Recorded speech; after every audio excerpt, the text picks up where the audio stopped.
Dan kemudian bentuk hiasan ketemu Palembang, kemudian menggunakan kawat.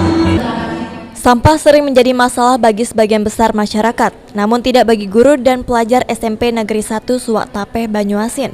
Mereka berhasil melakukan kreativitas sampah sehingga menjadi busana pesta yang menarik. Karya-karya guru dan pelajar SMP Negeri 1 Suwak Tapeh ini mendapat perhatian Pemkab Banyuasin yang mengundang untuk menampilkan karya busana di peringatan Hari Lingkungan Hidup Sedunia.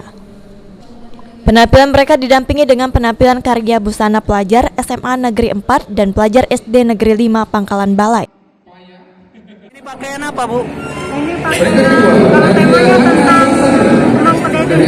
Tentang? Kembang pedede. Lembang pedade.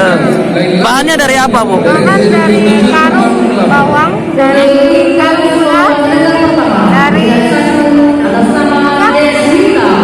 kantong itu, terus dari kaca CD bekas.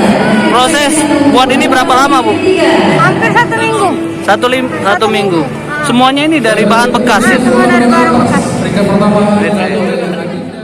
Untuk hasil karya busana tersebut, guru dan pelajar SMP Negeri 1 Suwak Tapeh sepakat menamainya dengan tembang pedade. Sulaiman, PAL TV.